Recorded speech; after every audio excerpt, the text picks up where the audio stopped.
Good morning. You listen to FloorDaily.net, and I'm Kemp Harr. This morning, my guest is Piet Dossche. Pete, how you doing? Kemp, I'm doing great. How about yourself? I'm good. I've been looking forward to this call. You're a flooring Hall of Famer, a consummate entrepreneur. I want to talk about this recent news of you leaving Shaw on a day-to-day basis. Obviously, you got another role with them. Well, before we get to that, though, if you don't mind, let me just real quick catch my listener up on who Piet Dossche is, especially from an entrepreneurial perspective. You grew up in Belgium. When you finished school, you went to work for Roger de Klerk. He's obviously the head of Beaulieu International. You ended up starting a business after working for him. You started Image Flooring, so that was your first step into an entrepreneurial role. Started a company in the UK that was making Wilton woven polypropylene product. That worked for about 18 months. There were some quality issues. I guess that put a stop to that. Before that, though, you married Sabine, your wife. As I look at Pete and know Pete really well, she's been a huge influence on your life, and she's also Carl Buchart's sister. In 1990, you came to work for Carl in the United States, and you worked your way up. You were president of their residential flooring business, and then you left there and started USFloors, your second big entrepreneurial venture. That was in 2001, right before 9/11. Along the way of all this, though, you've bought buildings, you got into the solar panel business, again, entrepreneurial thinking, and then launched CoreTech. By the way, USFloors, some people may not know, a neat name because it stands for unique and sustainable. That's what U and S, but also obviously patriotic to the United States, and which is always interesting. For a Belgian-born person to name their company U.S., I thought that was brilliant. Then CoreTech, you got a patent on a WPC rigid core LVT. So you're not only the founder of USFloors, but almost the father of rigid LVT. Fast forward, you sold that business to Shaw Industries 4 years ago. That brings us up to today. You were founder and CEO of USFloors, but also executive vice president of Shaw Industries until December. Then you walk away from the day-to-day with them. I think you summed it up pretty well, Kemp. I'm actually glad that you didn't use the word retiring and you said that I will be leaving my day-to-day job, because this word retiring is, in my opinion, too negative, because it means that you're tired of something, and I'm not tired at all. I still love the industry very much, still love the company that I'm currently with, Shaw, and all the people. I mean, this is a very fascinating, interesting industry where I've made a lot of friends, and obviously over the last 40 years have made a very good living as well as an interesting career.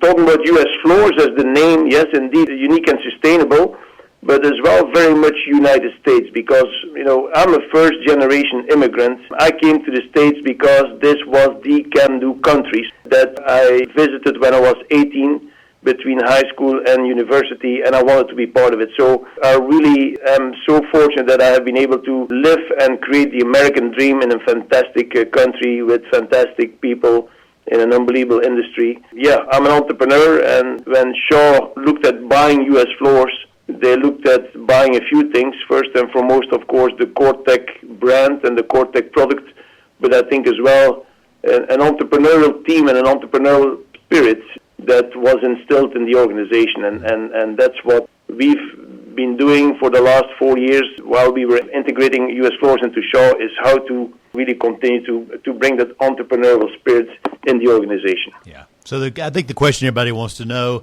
is what drove this decision for you to leave Shaw on a day-to-day basis? There's tremendous amount of talent at Shaw that is very capable of doing what I have been doing. I believe that as an entrepreneur, I can be of much better service to Shaw, being on the outside, being part of that board structure, and bring innovation and challenge the company, bring the entrepreneurial thinking and the energy and the speed into the company that I've been doing for the last 4 years. So I think it's a win-win for all, and I'm very happy that it turned out this way. It's good for Shaw, and it's good for Piet Dossche. And this board position is somewhat of a new position when you start thinking about Shaw and the way they structure their board, right? Shaw always had a board, but it was more an internal set of board. Now it's going to have more of external board members as well, which I think will be good for the company. Let me ask you, are we going to see less of Piet Dossche in the future?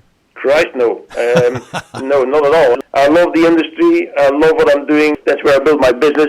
I intend to continue to be part of the events that are happening there. And if you if you want me to be there, just invite me and I'll come. Because again, if you want to be an effective board member, you better know what's happening in the industry. Yeah. And I'm always interested what's happening on a global scale, what's happening in Europe. I'm going to continue to support our efforts in Europe, where my brother Jan is doing a great job. Yeah. I'm going to see what's happening in Asia with our supply chain. We have fantastic supply partners, vendor partners. I'm going to continue to visit and see how things are going there, what's happening in innovation. So I'm going to be at the exhibitions. I want to talk to customers, keep my finger on the pulse, so that I can truly remain a very effective board member and guide to the organization here. All right. We did a focus on leadership on you in July of 2015. I invite people to go and read that. That was before the Shaw acquisition, but it gives a lot of insight to you. One last thing. When you were doing the Hall of Fame speech at Surfaces in 2020, you gave a speech and you talked about the fact that profit is not a dirty word and that you plan to be passionate about this business and help guide it in the right direction. Yet we have a tendency in this industry to chase price down to the lowest denominator. Talk about that for a second, would you? I still mean very much what I said at that time, that profit is not a dirty word. And like you said, Kemp, unfortunately, sometimes we take the easy route of pricing and end up basically destroying a product category. But Shaw is playing an important role in the sense of making sure that we keep discipline in this category. And I'm always going to continue to be a strong advocate. Fortunately, this category, the LVT, SPC, WPC, has become so big and so important to so many companies. In all fairness, they really cannot afford to screw it up from a pricing point of view and from a margin point of view, because it would tremendously affect the overall bottom line. So the fact that the category is important to the bigger companies, and all the bigger companies at the end of the day realize that growth is one thing, profitability is what keeps the lights on, what keeps our employees paid well, what supports our local communities. So we have to make money. Price integrity, yes, of course, there will be competition. Competition where price is the only focus is negative, and that needs to be discouraged. Having pricing discipline, both from a manufacturer, importer, and from a retail point of view, is so important in order to keep this category vibrant, innovative. I mean, we will never have another opportunity in our lifetime, Kemp, to create something like we have created here with this LVT category, with this SPC, WPC.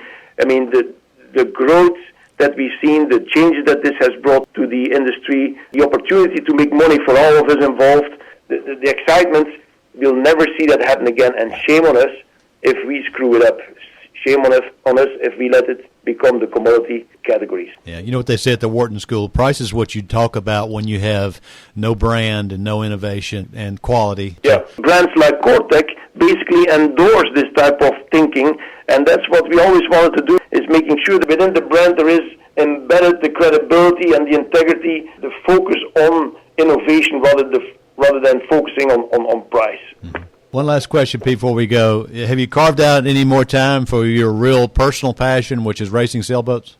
Yes, there is a racing calendar already in place for next year. Okay. Some of it is happening here in the United States or in the Caribbean, some of it in Europe. Hopefully COVID will allow us that happen, because most of the races this year were all cancelled because, all these races bring all these sailors from all over the world together, and COVID was not conducive to that. But yes, sailing is in my blood. It's going to continue to be part of my free time, and I look forward to much more of that. All right, Pete, it's good to talk to you again. Talking to Piet Dossche, new board member with Shaw Industries, and you've been listening to Kemp Harr and FloorDaily.net.